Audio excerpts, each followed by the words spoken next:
काश्मीरमध्ये भाजप सत्तेतून बाहेर पडल्यानंतर तिथे राष्ट्रपती राजवट होती। जम्मू काश्मीरमध्ये तब्बल 10 वर्षांनंतर विधानसभा निवडणुका झाल्यात।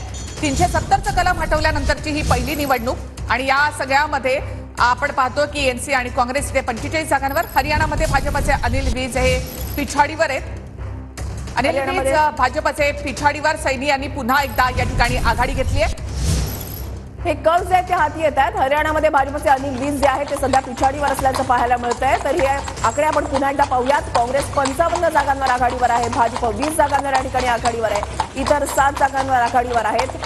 हरियाणामधले चित्र आपण या ठिकाणी पाहत आहे। 90 पैकी 82 जागांचे कर्ज आहेत ते हाती आलेले आहेत। काँग्रेस 55, भाजप 20, इतर 7 जागांवर या ठिकाणी आघाडीवर। हरियाणामध्ये मागच्या वेळेला भाजप जेवढ्या जागांवर होती त्याहूनही कमी म्हणजे अर्ध्या जागांवर भाजप या ठिकाणी आलेली आहे। तर काँग्रेसने जोरदार मुसंडी मारली आणि 55 जागांपर्यंत या ठिकाणी काँग्रेस पोहोचलेली आहे। जोरदार प्रचार, शेतकरी आंदोलन, कुस्तीपटूंचं आंदोलन, जाट, मुस्लिम आणि दलित हे समीकरण, परिवर्तनाची लढाई यासाठी केलेला जोरदार प्रचार काँग्रेसच्या पथ्यावर पडलेला दिसतोय।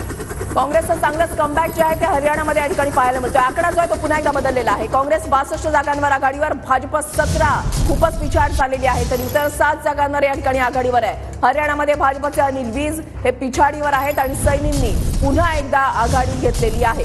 तर भाजपला इथे मोठा धक्का, हरियाणामध्ये 17 जागांवर सध्या भाजप या ठिकाणी पोहोचलेली आहे।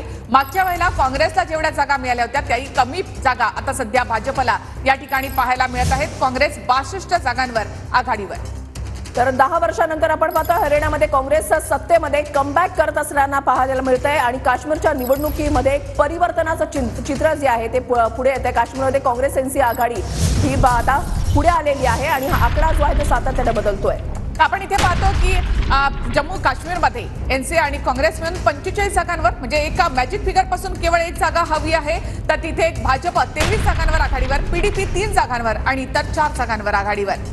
हरियाणामध्ये भाजप 17 जागांवर या ठिकाणी आघाडीवर आहे। आकडा खूपच कमी आहे आणि काँग्रेसची चांगलीच या ठिकाणी मुसंडी पाहायला मिळते।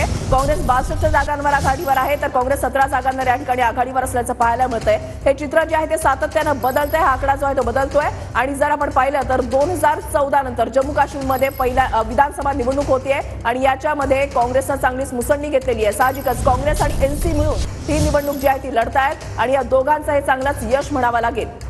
तर जम्मू काश्मीरमध्ये राज्याचा दर्जा हा अत्यंत महत्त्वाचा ठरलेला हा मुद्दा आहे। काँग्रेसनं पुन्हा एकदा आपण जम्मू काश्मीरला स्वतंत्र राज्याचा दर्जा मिळवून देणार असं आश्वासन दिलेलं आहे। त्यामुळे एनसी आणि काँग्रेस मिळून इथे 45 जागांवर सध्या आघाडीवर, तर भाजप 23 जागांवर आघाडीवर। तर हरियाणामध्ये मात्र काँग्रेसची जोरदार मुसंडी, तर भाजपला मात्र जोर का धक्का। ज्या वेळेला कल म्हणजे पोस्टल मतमोजणी जी आहे ती सुरू झालेली होती त्यावेळेचं चित्र जे आहे ते वेगळं होतं। खोऱ्यांमध्ये, जम्मू काश्मीरच्या खोऱ्यांमध्ये भाजपने आघाडी घेतलेली होती, मात्र एकूणच जर चित्र आपण पाहिलं तर एनसी आणि काँग्रेस जी